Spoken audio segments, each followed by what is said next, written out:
За, сайн байна уу? Сайн байна уу? За, өнөөдөр талбайны теннисний warming up зааж өгнө. За, бие халаалт хийснээр ерөнхийдөө үндсэн 3 сайн давуу талтай байдаг. Түүний нэгдүгээрт нь болохоор хөшүүн байгаа биеийг бүлээн болгох тийм ээ. Таны эргэтэн цусан хангамж гүйцэд очсноор таны булчин халж хөдөлгөөн хийхэд илүү давуу талтай болно. Хоёрдугаар сайн чанар нь болохоор бэртлээс бид нар тамирчин бүхэнд тохиолддог хамгийн гол асуудал бол бэртлээд шүү дээ тийм ээ. Тэрнээс бэртлээс урьдсан сэргийлэх. Гуравдугаарт болохоор бэлтгэл бие халаалт хийгээгүй байх, бие халаалт хийсэн хоёрын хөдөлгөөний далайц тийм ээ. Үр дүн нь илүү дээшлэг болохоор ийм 3 үндсэн чанартай болохоор бие халаалтыг бэлтгэл хийхээс өмнө болон тэмцээнд орохоос өмнө та бүхэндээ яаж хурдан хугацаанд бие халаалтыг хийх вэ гэдэг та бүхэнд үзүүлэх чинь бүх төвийн зүйл байна тийм ээ. Тий. За өнөөдөр сурцгаая. За тэгээ дагаад хийгээрэй. За. За нэгдүгээр дасгал биеийг халаах зорилгоор тайван удаан гүйх хэрэгтэй. Цусны эргэлтийг бага багаар сайжруулах нь чухал. За хоёрдугаар дасгал бие халаалт хийх нь үе мөчний хөдөлгөөний хүрээг улам тэлж уян надрахаа болгож өгдөг. Энэ дасгалыг хийхдээ гараа ногоогоор том далаас тийм. Гуравдугаар дасгал басан мөрний үений дасгал байна. Дохойг сайн биенээс хойш нь сайн татаж өгөх хэрэгтэй.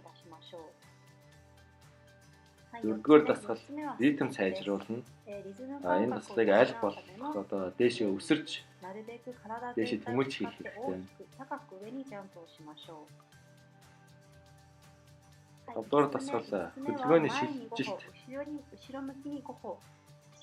Шилжилтүүдийг сайжруулах дасгал. Зурдугаар дасгал буяны урд талын булчингийн дасгал. Энэ дасгалыг аль болох олон давтамжтай хийвэл сайн. Гуравдугаар дасгал мөн ритм сайжруулна. Хэвлэлийн тойрсон булчин мөн нурууны доод үеийн уян хатан байлгах. Сонгох дасгал байна.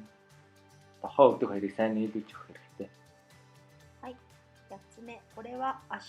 8-р дасгал энэ мөн хөлний дээд үеийн тод хэрхний дээд үеийн халаалтын дасгал.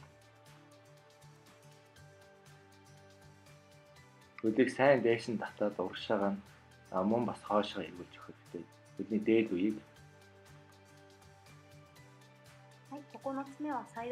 За 9-р дасгал авсралтай. Энэ болохоор талбай теннисэнд маш их хэрэглэгддэг хөлний алхамтууд байна. Авсралтай 10-р дасгал салбилттай болсон гэж байна. Таазаараа сайн их хэрэгтэй.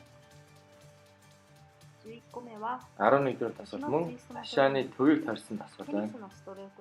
Баруун зүүн талаас сөхөхөд энэ дасгал маш их хэрэг болдог.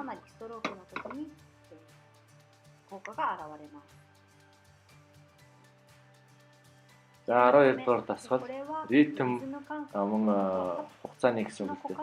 Хөдөлгөөний үеүүдийн бас сонголтын дасгал. Энийг энэ өвгийг газарт айл болох ойрхон байх хэрэгтэй. 13-р дасгал нь мөн хөлний дээд үе буюу хол хэрхний дээд үеийн мөн өвдөгний сонголтын дасгал байна. Энийг аль болохоор том алхамтаар доош сайн сууж өгөх хэрэгтэй.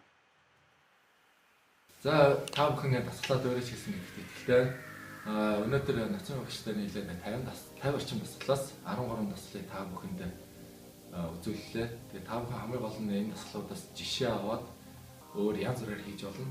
Хамгийн гол нь бэлтгэлийн өмнө буюу тэмцээний өмнө бие халаалтаа заавч хийгээрэй.